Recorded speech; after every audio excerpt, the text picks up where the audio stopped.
le budget idéal, c'est...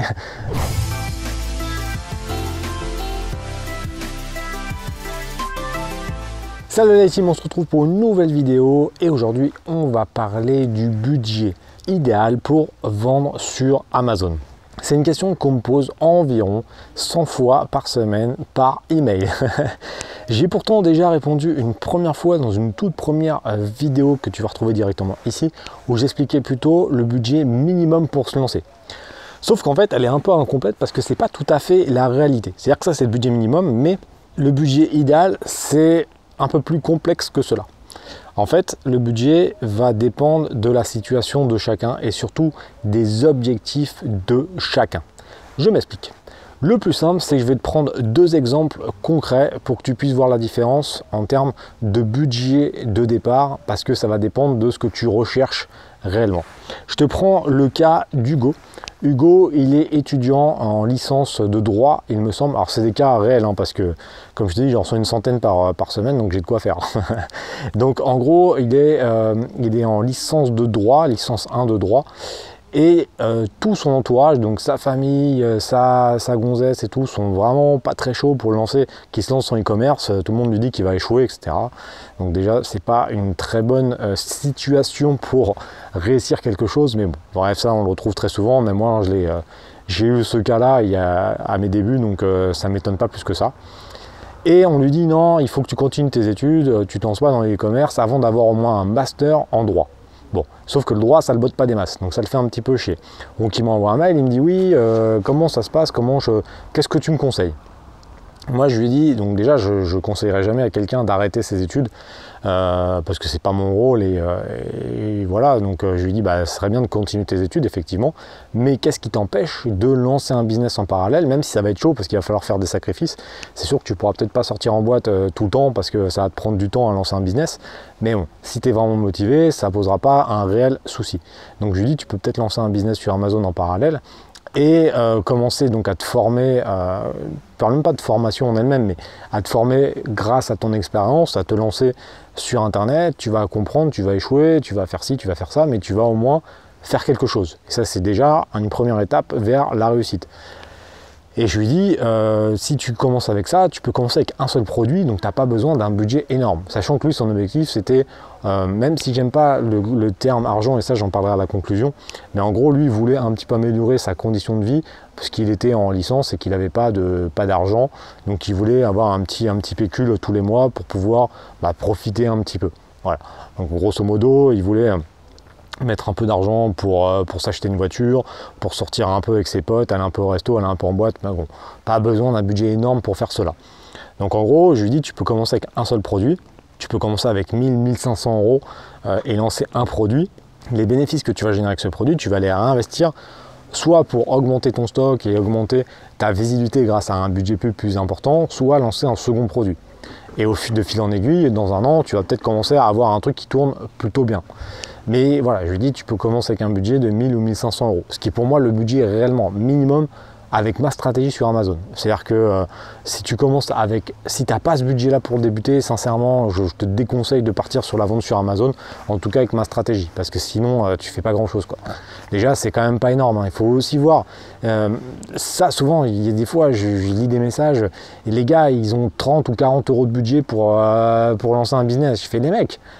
Moi, je forme des gens qui veulent changer de vie grâce à Internet. Je ne parle pas de gens qui veulent gagner 10 balles par mois. Donc là, au bout d'un moment, si tu veux changer de vie en mettant en place des actions sur Internet, je suis désolé, mais mettre 2000 euros sur la table, c'est quand même pas énorme. Ça reste un projet entrepreneurial.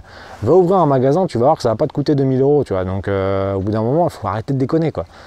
Donc là, je lui dis, c'est vraiment le minimum, 1500, je ne sais plus comment je lui dis exactement, c'était peut-être 2000 même, mais en gros, on était entre 1000 et 2000 euros pour se lancer en vue de sa situation.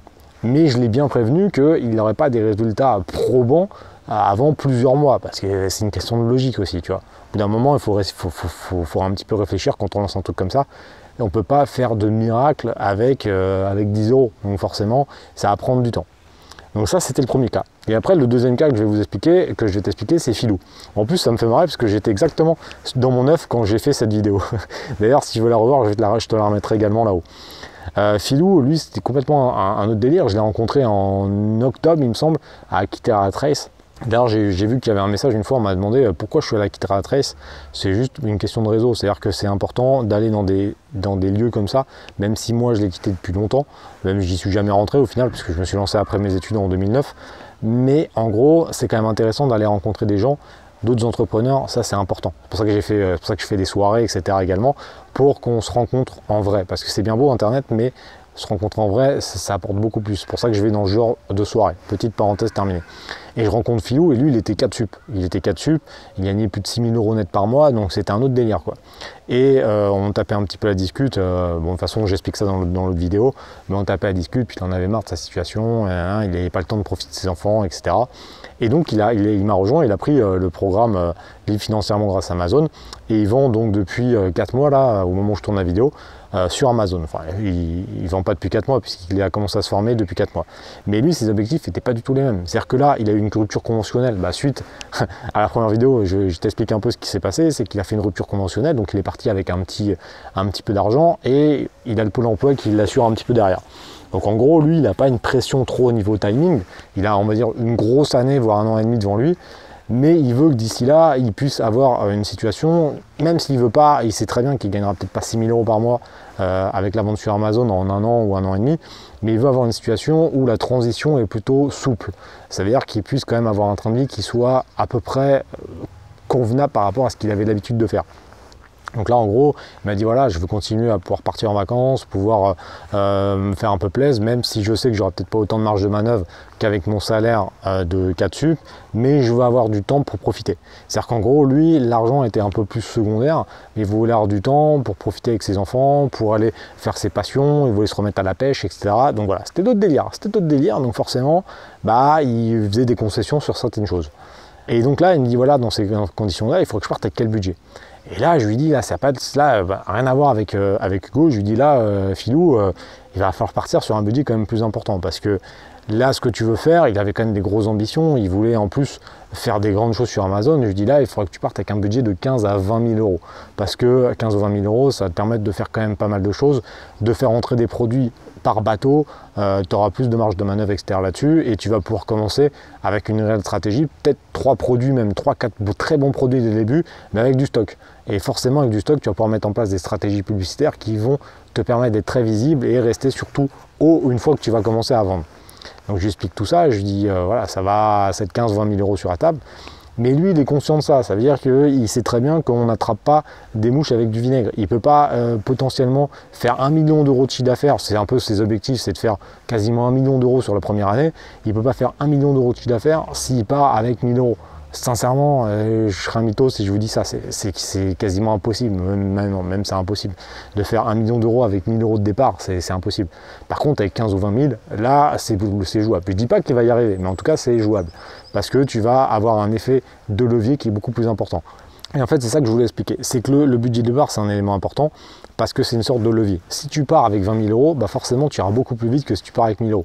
C'est une question de logique, mais il y a des fois, il y a des gens, ils ne sont pas dans cette logique. Ils ne comprennent pas. Je fais, bah oui, mais les gars, si tu pars avec 100 €, ton levier, il est grand comme as. Alors, si tu pars avec 20 000 €, ton levier, il est énorme. Forcément, avec 20 000 €, tu vas pouvoir déjà acheter des produits en plus grosse quantité. Tu pourras pas, surtout, là, c'est là où c'est l'élément important que je disais à Philou, c'est que tu vas pouvoir partir sur des produits avec des prix d'achat qui sont beaucoup plus élevés que si tu te lances avec 1 000 €. Exemple, avec 1000 ou 1500 €, tu vas viser des produits avec des prix d'achat à moins de 5 $, parce que sinon tu vas vite être dedans. 200 pièces, tu es à 1000 $. Donc là, on est à peu près dans les clous. Pour lancer une première gamme à 200 ou 300 pièces à 5 $, on est dans les clous. Avec les frais d'import, etc., on est à entre 1000 et 1500 € pour un produit avec sa marque, etc., évidemment, avec ma stratégie. Par contre, tu vas donc être un produit à 5 $, tu ne vas pas le vendre 50 €. À part des cas très très exceptionnels, mais en général, tu n'as pas un ratio de 1 × 10. Donc tu vas forcément te focaliser sur des produits entre 15 et 30 € qui sont relativement concurrentiels parce que la barrière à l'entrée est assez faible. Quasiment tout le monde est capable de mettre cette somme-là pour se lancer sur Amazon.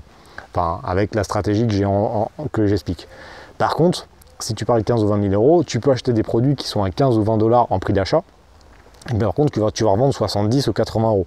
Donc forcément, tu vas avoir une barrière d'entrée qui sera plus importante. Donc tu vas être sur des niches qui seront beaucoup moins concurrentiel. Et surtout, si jamais tu vends un produit 80 que tu as acheté par exemple 15 ou 20 euros, tu enlèves les commissions Amazon, tu enlèves la TVA, ce qui évidemment lui il est parti avec une société et pas un auto-entrepreneur.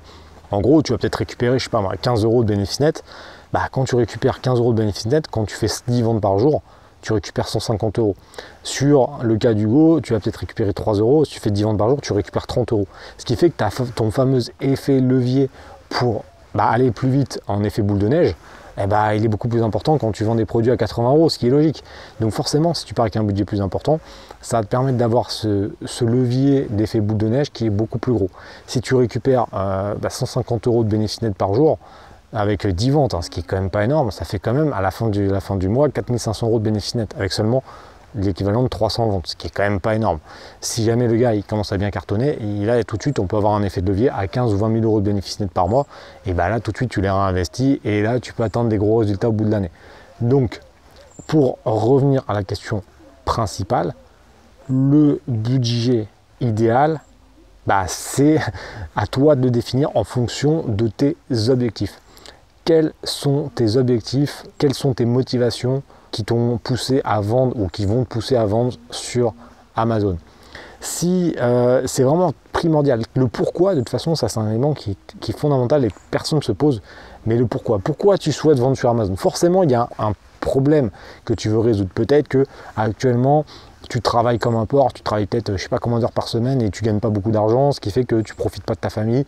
Tu travailles peut-être loin de chez toi, tu n'arrives pas à mettre de côté parce que tu travailles pour 10 euros brut de l'heure, j'en sais rien, tu pars plein de motivation, tu n'as pas assez de temps, tu n'as plus le temps pour faire du sport, tu n'as pas le temps pour partir en vacances, tu n'as pas assez d'argent pour partir en vacances, tu veux une maison plus grosse, tu veux faire ci, tu veux faire ça, j'en sais rien, chacun ses motivations. Ou juste être libre de son temps. Moi, ça a été ma principale motivation, c'est pour ça que je me suis lancé il y a 10 ans. L'argent, je m'en foutais. C'est-à-dire que moi, je voulais pouvoir gérer mon temps comme je voulais. Je voulais pouvoir, si je voulais aller à la pêche à 15h, aller à la pêche à 15h. Ou faire du sport à 15h. Si je voulais aller faire X ou Y chose, je voulais le faire. La liberté, c'était et c'est toujours mon but premier. Après, je le dis souvent, il y a le temps et l'argent. C'est super d'avoir du temps, mais si tu n'as que du temps et pas d'argent, ça reste quand même relativement chiant. Il faut être assez franc. Si tu as du temps à tout va, mais que tu n'as pas de thunes, au bout d'un moment, c'est un peu chiant. Donc c'est quand même cool d'avoir du temps et de l'argent. Parce que bon, voilà, il y a des trucs qui sont quand même plus sympas. Moi maintenant, je préfère rouler dans ma nouvelle voiture que dans la Clio ou dans le Qashqai que j'avais il y a quelques années. Forcément. Donc c'est des éléments, c'est la logique. Au bout d'un moment, l'argent te permet de faire des choses qui sont quand même plus sympas. Te faire des expériences qui sont quand même plus cool. Donc c'est ça qui est vraiment intéressant. Donc la question à savoir, c'est quel est ton pourquoi? Pourquoi tu veux absolument développer un business sur Amazon? C'est la question que tu dois te poser. En tout cas, ça c'est un élément important également. Il ne faut pas avoir peur d'investir. Si tu as confiance en toi et que tu veux faire des grandes choses, au bout d'un moment, il faudra mettre des billets sur la table. Parce que sinon, si tu pars avec une trop petite somme, ton fameux levier sera beaucoup trop petit. En tout cas, j'espère que tu as aimé la vidéo. Tu peux mettre un petit like et un commentaire en me disant quel est ton pourquoi. Et on se retrouve bientôt dans la chaîne. D'ailleurs, si tu n'es pas encore abonné, tu peux t'abonner tout de suite et je te remercie d'avance. En tout cas, on se retrouve dans une prochaine vidéo. Ciao!